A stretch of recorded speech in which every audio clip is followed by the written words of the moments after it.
Hey everybody. Hey everybody, I'm Phil. And I'm Willow. And it's Del Toro time. It's Del Toro time, and do we look and sound weird to you? Do we look a little low res to you? A little dim and dark? It's because it's dim and dark at night. Because we just saw a movie. Is there a cop car behind us? We just saw a movie, and we are on the street recording our episode about our movie. Yes. What did we see? We saw Frankenstein. We saw Guillermo del Toro's Frankenstein at the main theater in Minneapolis. We just got out. Isn't it in St. Anthony? St. Anthony, Maine, but it's called The Maine Cinema. We just saw Frankenstein 7 o'clock showing, and we wanted to talk about it now because this is the only time we have to talk about it. Yep, I'm busy. You're busy, I'm busy. There's all kinds of funerals and classes, and we just never get a chance. Did you miss us? You better. Because we would love it if you missed us. We would love it if you missed us. So we saw Guillermo del Toro's Frankenstein, the movie he said He'd never make. He always said, if there's one movie I'll never make, it's Frankenstein, because I'm too, Scared. Yeah, he was terrified of making Frankenstein. But what did he do instead of making Frankenstein? He made Superman. Well, no. I mean, for the years leading up to Frankenstein. He made Frankenstein. He made Frankenstein repeatedly. I think his last Frankenstein was called Pinocchio. Yeah, remember that? Little Pinocchio, sort of more of a Frankenstein story, in the sense that it was more about life and death than it was about war. Puppet turning into boy. It was about war. It was a lot about war. Yeah. All of his movies are about war. Except for this. This one has war in it. This one has war in it, but it's not about war. It's more about the aftermath of war. Yeah. But not really. He sort of brushes. It's about the aftermath of an abusive father. This was Guillermo del Toro's Frankenstein in every sense of the word. It was. Not accidentally, it is called Guillermo del Toro's Frankenstein. You know what I saw a lot of in this movie? What you saw a lot of in this movie? Crimson Peak. Just because of the crimson? No, because of the costume design, the everything. Yeah, there's a lot of because it's a period piece. Mm-hmm. So got a lot of beautiful flowing gowns, got a lot of beautiful flowing boys, and a lot of women sad. Yep. And some skull faces. Uh-huh. And should we go ahead and just say spoilers from here on out? Spoilers from here on out. Spoilers from here on out. You can spoil this movie because he's changed it substantially. Yes, but also not really. But a lot. He took out... What this movie reminded me of is if someone took the novel Frankenstein and was like, I want to remove all ambiguity as to whether or not the monster's a good dude. Yeah. And as to whether or not Victor Frankenstein's a good dude or not. Because I'm sick and tired of there being any discussion about it. So we're going to not have the monster do anything morally untoward in this one. Nope. Whereas in the book, he does murder a lot of people. He murders a lot of people, and he pitches a lot of fits about not having a girlfriend. Yep. He really pitches a lot of fits about not having a girlfriend. I liked this movie. I like this movie a lot. I think it was great. I do agree, though, it did remove that ambiguity, but this isn't Mary Shelley's Frankenstein. No, it is not. This is Guillermo del Toro's Frankenstein. This is the Frankenstein... There were moments in this movie, watching this movie, where I was like, oh, he's always wanted to do this scene. Yeah. Oh, he wrote this scene 50 years ago, and he's finally getting to film. Oh, he wrote this conversation, and he really wants to get into it. This movie did remove that ambiguity. It did, however, also, I think, humanize Victor a lot. In a strange way, in a way that, the novel, I don't think Mary Shelley... I mean, the whole novel so much of the novel is narrated by Victor, but he is a little distant and aloof. Yeah.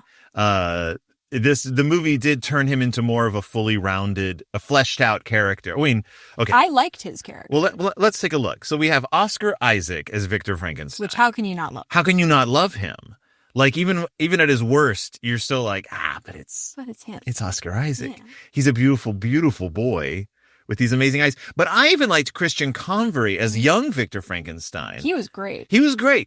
It pulled a lot of the same stuff that a lot of adaptations that try to adhere to the novel do. It really, I mean, in the novel, he loves his mother. Mm-hmm. In the novel, though, he also loves his father, who's a pretty nice guy in the book. In the book, the family is very happy. And the point of the sort of descent into madness is that Victor is not an unhappy person. Right.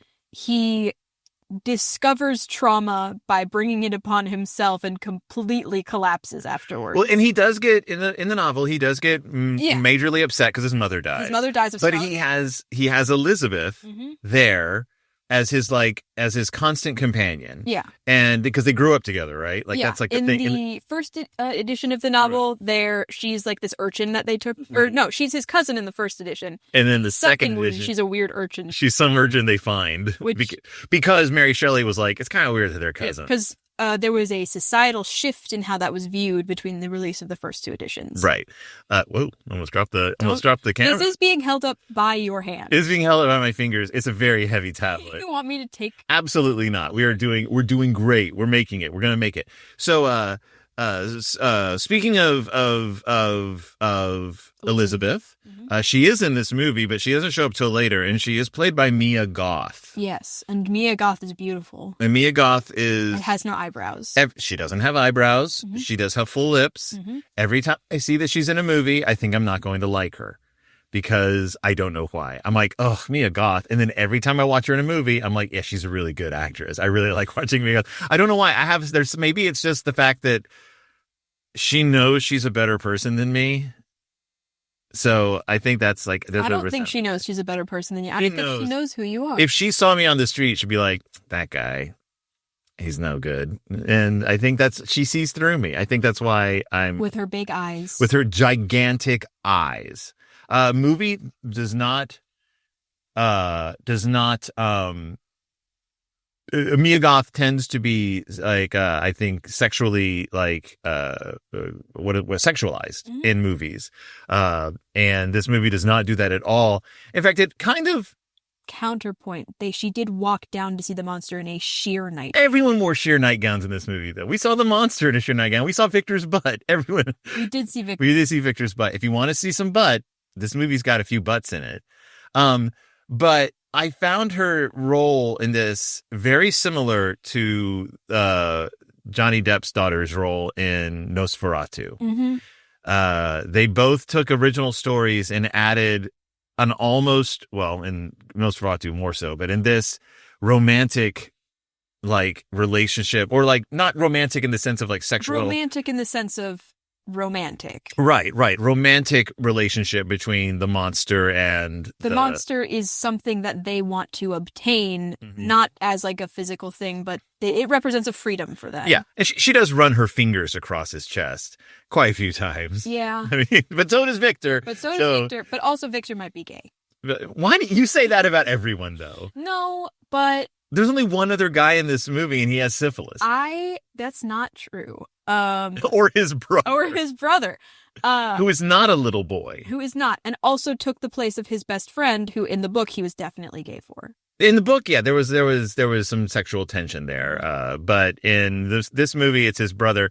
So this movie, ages everyone up. The first half of this movie feels a lot like the original Frankenstein movie, where he's alone in his castle. He gets visited by Elizabeth and his friend, but in this case, his brother, who's engaged to Elizabeth.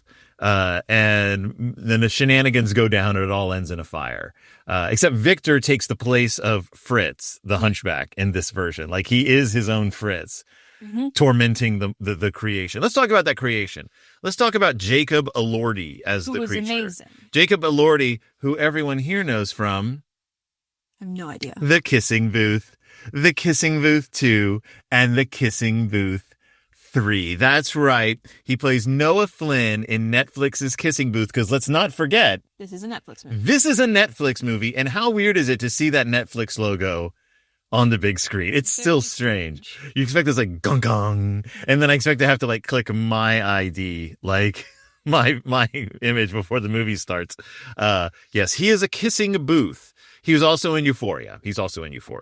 I've never seen any of these things. He's an Australian actor. He was okay. So... Pause. Center yourself. Center myself. In this movie, Victor's father is a piece of crap. Yep. He is... You can learn his name. He's Daddy. He's Papa Frankenman. Papa Frankenstein, he's played by Chuck Dance, who you know from every Shakespeare production in the world. British actor Charles Dance, who I thought he was in Alien 3. Yes, he plays the doctor, the nice doctor that Ripley falls for in Alien 3 and sleeps with. And she gets a little shtup action, and then he gets killed by Alien. Yep. Because it's an Alien movie. Yeah. Chuck Dance plays the father of Victor Frankenstein. He's a piece of crap. So he's abusive. Mm-hmm. He's also absent. Mm-hmm. And he only married his mother for the status that it gave him. Right. And she's a dark-haired raven woman who wears a red dress always. Want to know why? You want to know why? Because she's dead. Going to die. But also, I think the red, depending on where it is on the person's body, I think that represents what is viewed as important about them. So her body, her whole body, all of her. All of her was important to Victor. Yes. And what's important to Victor? His mom? His hands. Oh, his hands, right. He's always wearing red gloves. Because if he takes his gloves off and touches you, he can read your mind. Yep. And then the red necklace. That's not what it is at all. That's not true. You were just not listening to me. I wasn't listening to you. I'm thinking. Let me think. And Elizabeth wears a red choker, which I think the important thing about her is her voice and what she says. There were other red garments that people wore, but I can't remember what they were anymore. So the way it goes is his mother dies in childbirth, giving birth. Supposedly. Right. I mean, he thinks his father let his mother die. Mm-hmm. His father's a doctor and was very abusive, but had high hopes for Victor. His little brother's born. His little brother is a golden child. Yep. Sweet boy. A nice guy. He's a nice guy. I thought he was going to end up being like a bastard or something, but he's like, no, he's a nice guy. Father dies. Victor goes off to school, ages 40 years. Yep. Like lightning. He does say decades. Yeah, he does say. I was like, oh, that's a justification for the age, because in the book, remember, it's not that long. In the book, he's younger than I am. Okay, in the book, he's like early 20s. Mm-hmm. He becomes Oscar Isaac. He brings body parts to life, and he gets kicked out of school for it. It's really cool. It's a cool sequence. It's the typical Frankenstein sequence where Victor Frankenstein is showing it's not the typical Frankenstein sequence because he doesn't animate corpses originally. Right. He doesn't do that. In this, he animates most of a corpse for the audience. And he's much more public in this. Like in this one, it's more he's working with people to build this monsterman. Well, he's working for people. He's working for Christoph Waltz, who comes in as Heinrich Harlander, who's sort of his money man. Yeah. He's a rich guy who wants Victor to continue his work, so he buys him the creepiest tower in the land. He's also Elizabeth's uncle. He's Elizabeth. That's right. He's Elizabeth. That's how. So he's Elizabeth's uncle. Elizabeth's engaged to William, and he's like, "Look, I want you to make a monsterman. I want you to develop. I want you to create life that cannot die. I don't want you to make a monsterman. I want you to make eternal life." Right. And I was immediately like, "Oh, he's dying." Right, of course. He kind of hobbles around, but he's very suave. He's very funny.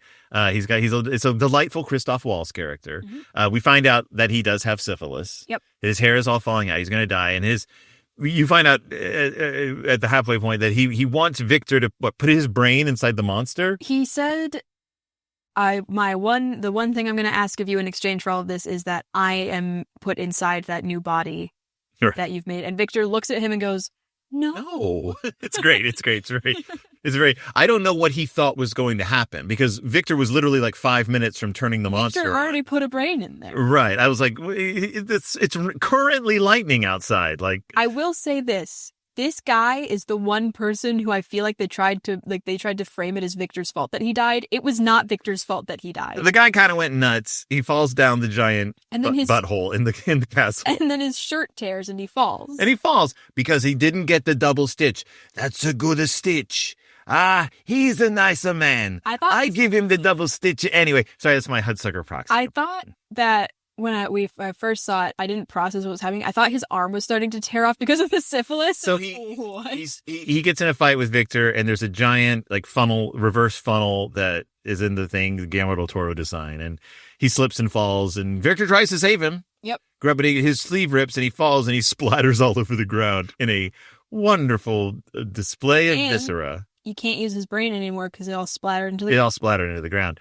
We get some wonderful montages of Victor building the monster, creating the monster. It's more like in the novel. He's having to like sort of put this thing together. We get to see him selecting prisoners. Right. The condemned. He tells a guy that, you know what? It's probably good that you're going to die because you would have been dead within a year. Yeah. Because he's a doctor and he knows. He gets cadavers that are freshly hanged.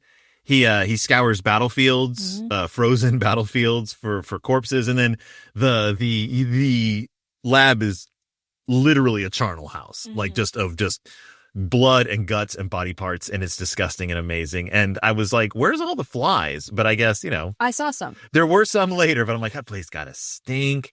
And he throws all the body parts and stuff into the sewers below the canal, the canals below the castle, the tower. I don't know what that thing is. It's beautiful. It is beautiful. It has a giant face in it. Yeah, we don't know why. We don't know what this thing is. It's got gargoyles. It's Dracula's castle. It's Dracula's castle. He creates the creature. It looks like the engineers from Prometheus crossed with a Frankenstein monster. A beautiful boy. It's a beautiful man. Like it's. He is beautiful and yet terrifying, as the monster should be. As the monster should be. Not weird. It sort of does what the book does, where he's like, he goes to bed, he wakes up, and the monster's standing there. I really liked the first scene with them. Yeah. But then they go the like James Whale's Frankenstein route. But instead of Fritz, he chains up the monster, and instead of Fritz beating the monster, he beats the monster because he gets frustrated. He is frustrated. Because the monster doesn't seem to be learning anything. He gets frustrated because he learned from his father how to handle his emotions. But also, let us not forget, it's still an undead ghoul that he somehow created. He's going a little nuts. Yeah. Now, in the book, he just abandons the monster in the book, it appears in his bedroom and he flees because he's terrified of it. Right, because he's like, oh my God, I can't believe what I made. Which is almost better than what he does in the movie. Oh, it's a million times better. In the movie, he chains the monster up and then tortures him. Yeah. Like, it treats him like literally an abusive. It's just an abusive father. He's an abusive father. Elizabeth and William come to visit. They see the monster. Elizabeth falls in love with it. Elizabeth doesn't fall in love. She wants to get into its little diaper. No. Elizabeth, I don't think she falls in love with it. No, she doesn't fall in love. But yes, she's super intelligent. She loves to study insects. She loves science and biology. And she sees that this monster is being abused by... A lot of things in this movie were kind of just bluntly said at certain points. But really? There's a thread of Elizabeth and Victor's sort of relationship that is never spoken and is only shown through the lens of a butterfly that they capture together. And I don't know why this one wasn't said, but everything else was said. She yearns for freedom and the freedom to make choice. Like, she's like, God gave us one gift, and it was the gift of free will, which he didn't really give us that. He kind of like stole that, but that's whatever. She says the freedom to make choices. Yeah. He did give us the freedom to make choices. Adam and Eve got to choose that apple. They did do that. They did do that. He was not happy with them for it. No, he was pretty ticked off. Which, Victor Frankenstein. Right. They did a lot of things in this movie. Yes. So they go to the castle. There's Elizabeth is basically like, hey, dude, why are you chaining him in the basement? Also, what is wrong with you? That's really... You made a person. That's like a person. And he's like, it's not a person. It's a thing. And she's like, no, it's literally a person. You made a guy. There's a guy down there. All he can say is Victor's name. He seems to heal very quickly. He doesn't understand, like, he feels pain, but he doesn't understand it. He's a child. He's just a child. He's a child. And I don't want to spend an hour and a half walking everyone through the movie. So I will say that Victor decides to burn the whole castle down with the monster in it. He does turn around at the last second when he's calling for him. Right. He feels bad. He goes back. He gets blown away by the backdraft. And his leg gets blown off. And then in the book, I think this is the part where he's more or less just gets sick for like 6 months. He recovers, wakes up. He has a fake leg. Oh, also, all of this is being told to the captain of the ship. And remember the part in the book where the monster shows up at the ship and kills about 6 guys by, like, breaking them in half? Remember that part? That part in the book where the monster just definitely bends a guy over backwards? Hey, you know what? I will say, he did murder all of those people. And I understand that he was being threatened by them, but also he was screaming and charging at them from the wastelands. Like, I can't blame them for that. If a giant man who was screaming and charging at me from the wastelands, I shot him and then he got back up, I'd try and shoot him. He's roaring. He looks awesome, but he's roaring. Awesome. He's like, and he has like glowing eyes. He looks like a wraith. Yes, he looks terrifying. They start shooting at him. He pulls them limb from limb. So he does kill about 6 guys in the very beginning, which we'll get back to. So yes, it's in the structure of the book. Yeah. There's the obsessed captain trying to get to the north, finds Victor who's dying. Victor's telling the story. But after the fire part, it cuts off from Victor's story. The monster shows back up on the ship and is like, it's my turn. My turn to tell you my story, just like in the book. Yep. And it follows pretty close to the book. We have the scene where the monster, because the monster escapes, he doesn't burn to death. He gets out. Mm-hmm. The old man dies. Well, wait. He gets shot at by 2 hunters, like in the book. Because they're shooting deer, which I thought he was going to be more mad about. He is a Disney princess. He is. Mice, deer, they all love him. Not wolves, but wolves in Disney, hate him. Hate him. The wolves, just like in Disney, are vicious creatures. Except for they're not, because he discovers that they aren't evil. Well, yes, but they are. They do. They are weirdly intelligent. They are very intelligent. They run in packs of like 1,000, and they're stronger than bulls. But they will break your door down. These wolves. But this follows the book. He finds the family. He hides out beneath their house. It doesn't follow the part where there's the younger son the son of the family marries a foreign woman who's like a princess. Right. There's a lot in the book. I want that subplot back. Maybe in the sequel. He does meet the blind man. We get more with the blind man than in the book. It's based more on the blind man from the Bride of Frankenstein. I really liked the blind man. The blind man is great. Played by everyone's favorite, David Bradley, Argus Filch himself. We love him as a performer. He's incredible as the blind man. He's kind. They work in a lot of lines from Bride of Frankenstein, the whole friend thing, that, and a lot of the stuff that the monster observes, like learning to read and stuff in the book, the blind man teaches him directly. The family goes away to go hunting the wolves that have attacked their. Why did they bring the little girl for that? I think they took them back to town. I think that's what they took the bride, the wife, and the little girl back to town. So he just gets to hang out with the blind man. Yeah, and it's really nice. And then he's like, you know what? I'm going to go figure out where it is I came from. And then the wolves attack. Well, he goes back to the castle, finds Victor's notes, like in the book, comes back, and the wolves have, I guess, pretended to be the grandmother or something. They got into the house somehow. The blind man is being eaten alive. Victor murders so remember in The Thing when all the dogs die? Yeah. This is probably the second best destruction of dogs that there's on. It reminded me of playing video games in the 80s when there's just wolves everywhere. It reminded me of Mortal Kombat. He performed a fatality on that last dog. He performs a fatality on a wolf it's on his back, and he reaches up and grabs the scruff of its neck and pulls its skin off. He dehoods the wolf. It's amazing. If you have trouble watching dogs get killed, don't watch this movie. I will say at least they are a little dodgy CGI. The CGI in this movie at times, some of the animals are a little Snow White. The mice are just like, I expected the mice at some point to be like, don't worry, Mr. Monster. It's all going to be okay. But Del Toro's incorporates elements from various different Frankensteins. I said the Bernie Wrightson design. Some of it is very Marvel Comics Frankenstein. Frankenstein's a character in Marvel Comics. He comes back a lot. But his origins, the way the world responds to him is similar to it's like a comic book. It is like watching. It is like a comic book at times. Especially the ending. Yeah. So Frankenstein's monster kills the wolves. The hunters come back. They're like, why'd you kill our old man? He's like, I'm going to rip your jaw off. He rips their jaw off. One of the guys' jaw off and then leaves. He gets shot to death, falls asleep in the snow, wakes up who knows how long later, and is like, gotta go kill Victor Frankenstein.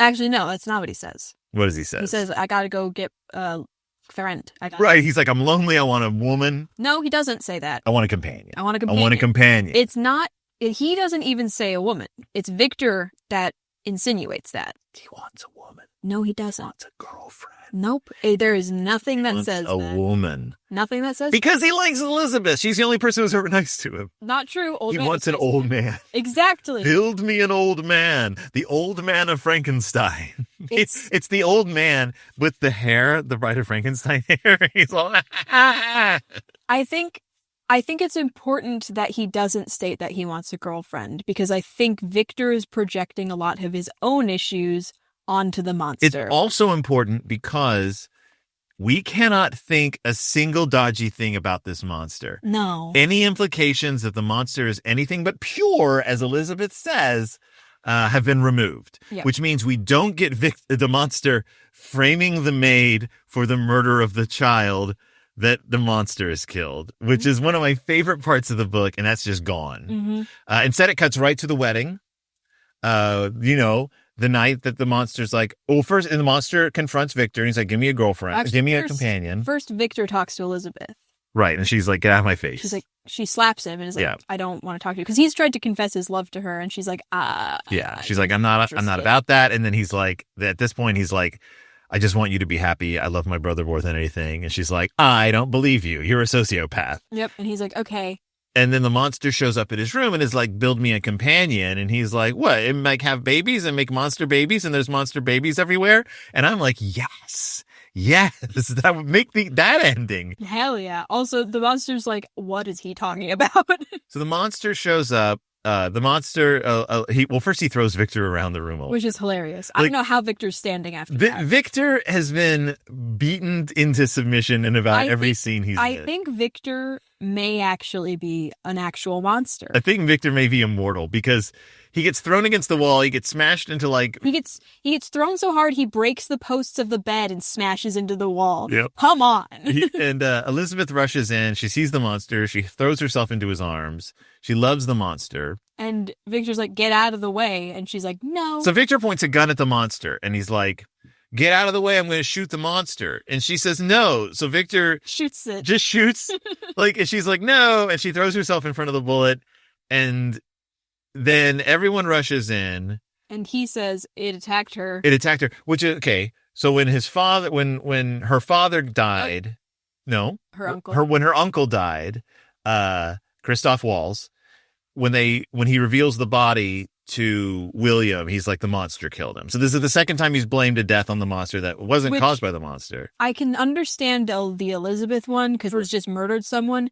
The first one, I'm like, you could have just told the truth. He could have just fallen down. He fell down the hole. Yeah. He could have just said, your uncle fell down that big hole that has no rails against it. It is also like a steady right. It's a dangerous hole. It's a dangerous hole in the top of the tower where there's no walls. It is literally one of those things you put a coin in and it goes around and around and around and around and around and goes down. There's nothing. There's nothing to save you. He could have just said, it was pouring out. You know that deadly hole? Your uncle fell down the deadly hole and smashed his head. Here's the body. You can tell he smashed his head on the ground. You know the deadly hole that we were both standing around while it was pouring rain, and it was also made of stone and very smooth and slippery? Yeah. He fell down that hole. But I can also see where he's trying to make everyone hate the monster because he hates the monster.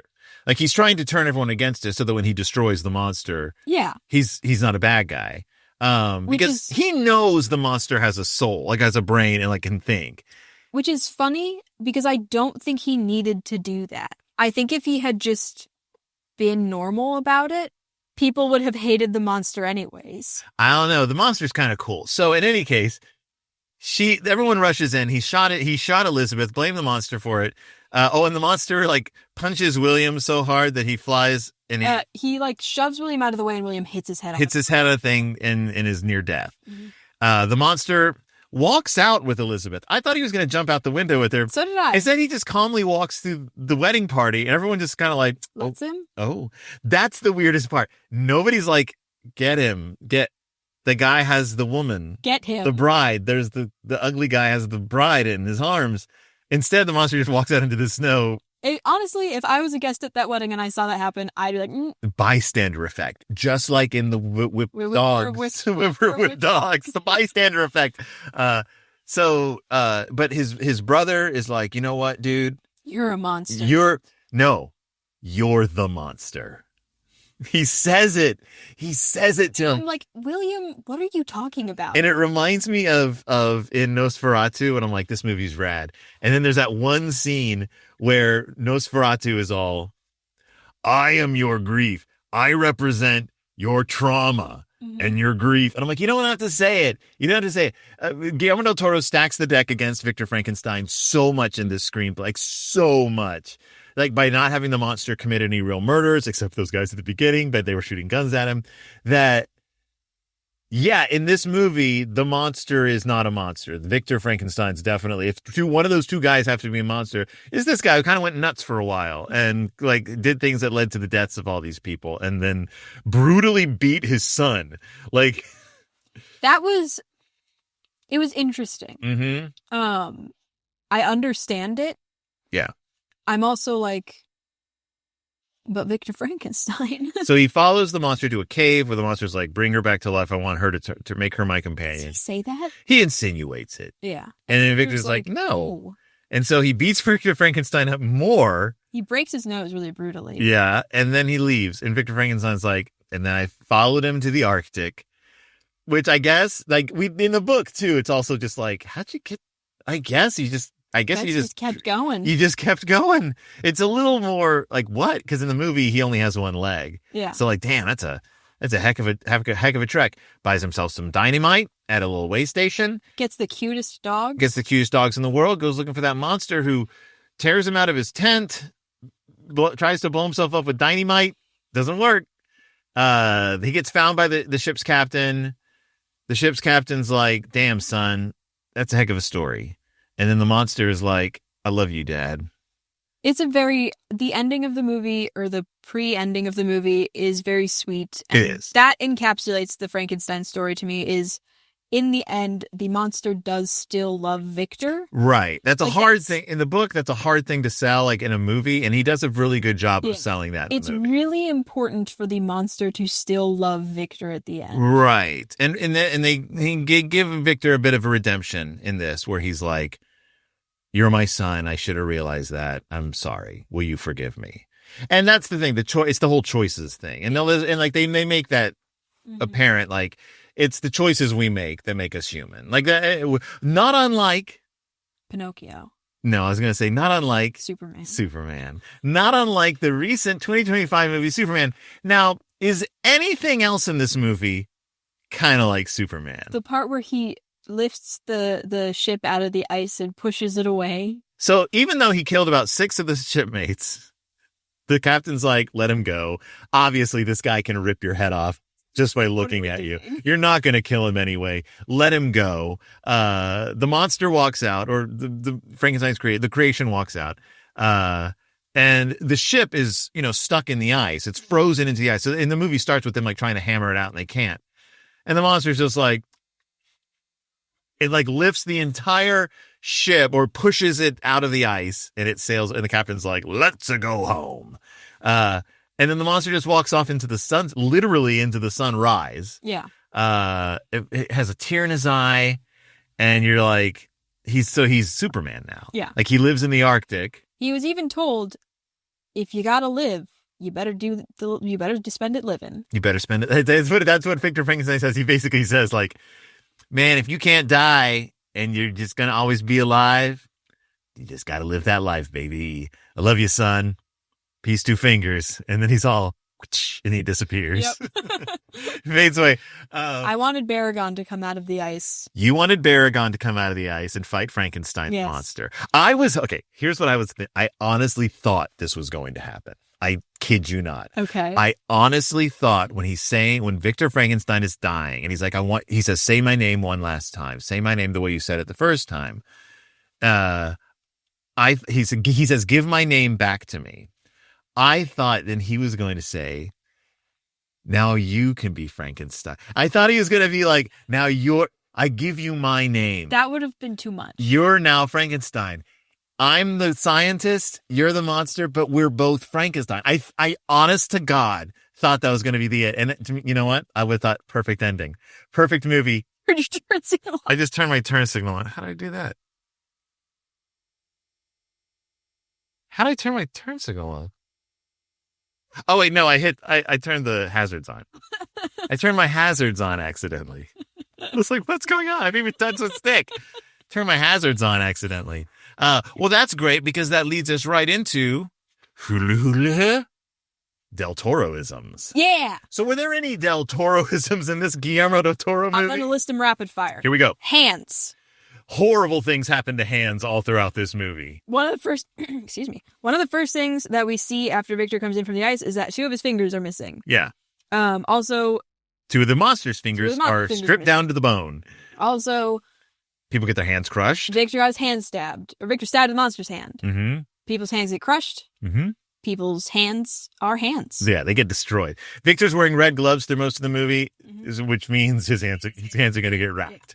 What other Del Toro-isms? The stepping into another world. We see a lot of that. He literally says it. He says, I stepped into another world. when he walks into the old man's house. But a lot of the transitions are kind of that sort of flip-flopping between one world and another world. Until the end, when they both come together. What's another one? Bugs. A lot of bugs. We see some bugs. We see vermin. We see, do we see any viscera in this? Any human entrails? Oh. Do we see any, do we see the insides of anybody? Every entrail. Do we see a man hunched over with his back cut open and it pinned out so you can see his internal workings? That reminded me of Blade 2 when they were doing the dissection on the, what are they called? Whatever they're called. Vampires. The vampire things. My question is, I wasn't sure if this Del Toro-ism appeared in it, so because I could be misreading. Were there any father issues in this movie? I can't. Did anything happen with a dad? Something about parenting? Anything about parenting? I can't think of anything. Was there anything about like the beautiful, caring mother? I just can't. I'm not quite remembering if that's any part of this. I couldn't say. Yeah. There was a descent into an underworld. Descent into the underworld. There was, what was it? What was I going to say? War. A lot of, the horrors of war. We see corpses of war. Didn't see fascism. We didn't see fascism. Although, there is something to be said for the relationship between fascism, war, and the prevalence of abusive fathers. Right. That's all tied together for Guillermo del Toro. Yeah. We have that. We have oh god, a mythological angel creature. We have a mythological angel. He sees visions of a red angel, fiery angel, bloody angel. Yep. So we get a creature that's not in the original story. And it's an angel. Religion. Mm-hmm. We have Elizabeth was a nun. She lived in a convent. Well, she lived in a convent. Yeah. We see a beautiful church. We do. We see them flirting in said beautiful church. We do. And they have really good chemistry. Yeah, no, and the acting is great. We do have someone blatantly say at one point, why can't we just love people for who they are? That's a question I ask all the time. I know. Then I meet people, and I'm like, that's why. We have old man. Old man? He loves old man. He loves the old man. I would go so far as to say this is a Guillermo del Toro movie. You don't say. It felt. You know what? You know what another Del Toro-ism is? This is a Frankenstein story. It's a Frankenstein story. It is what would be funny is if at the end Frankenstein became a real life boy. That would have been awesome. If he was like, He did become a real life boy. Oh, he does. This is a Pinocchio story. He turned Frankenstein into a Pinocchio story. That guy's a tricky guy. He's a tricky guy. My question now is, would you recommend this movie? Yeah. I would recommend this movie. It was really, really good. To me, it's not a perfect movie. No. I think I will enjoy it even more on rewatch. Now that I've know what the feel of it is. A lot of times I was just comparing it to the original story, trying to figure out what he kept, what he discarded. I was comparing it to other Frankensteins that we've seen.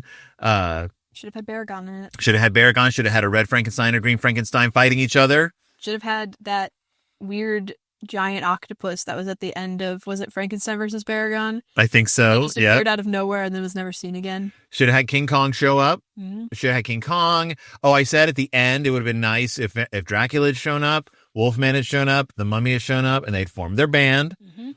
Dracula on lead guitar, Wolfman on drums, Mummy on keyboard, Frankenstein on bass. Who does vocals? They all share vocals. It's like the Who. They share vocals. Genuinely, though, this is a really good movie. This is a really good movie. It's a really good movie. I'm sure it's going to have a beautiful edition of Blu-ray come out at some point. Do you think Guillermo del Toro did those drawings? Guillermo del Toro did all those drawings. Yeah. Those look just like a lot of the drawings I've seen. Like, yeah, Victor Frankenstein's book is like Guillermo del Toro's notebook. It's just, they probably just grab one of his notebooks off the shelf and we're like, can we use this one? And he's just like, oh, hold on. It's got a few Troll Hunter things in it, but yeah, you can just flip through that. It looks enough like a mad scientist's diary. But that's Frankenstein. It is. 2025. Yeah. Coming soon to Netflix. Yeah. Yeah, like in a few days or like weeks. If you get a chance to see it in the theater while it's still out, definitely see it in the theater. It's the sound it's booming. Mm-hmm. I had to cover my ears sometimes. Yeah, you covered your ears. I dropped my phone. And I had to grab it. And Willow grabbed it for me. I couldn't find it. I was like, he's going to keep looking down and trying to find it if I don't just pick it up. But then you were like, what did you drop? I'm like, what do you think I dropped? You picked it up. It was my phone. I forgot what I'd picked up. It felt weird because I think like I picked it up and I was like, what is this weird what is this weird shape? It was a weird shape. It's because my phone is covered in human skin. Just like Sally from A Nightmare Before Christmas. Did your case fall open or something? Yeah, it slides open, and so that's why I was scared that I had lost my credit card or something, but I hadn't. I didn't know what it was. I was like, I thought it was your phone, and then I picked it up, and I was like, this doesn't feel like a phone. Well, ladies and gentlemen, thank you so much for joining us for this quick episode on Guillermo del Toro's Frankenstein. Yeah. We're going to do another episode of something sometime soon. Yes. Aren't we? Aren't we? Did you miss us? We've been gone a long time. Mm-hmm. But keep on keeping on. Stay tuned. There will be more It's Del Toro time in the future. Don't worry. And don't make a monster and then abandon it. And if you don't abandon it, don't beat it. And if you do beat it, don't become your father. Don't become your father. Don't shoot your brother's wife and blame it on your son. Anything else? It's too late for me. I've already become my father. All right. Well, I'm Phil. And I'm Willow. And we'll see you when it's Del Toro time.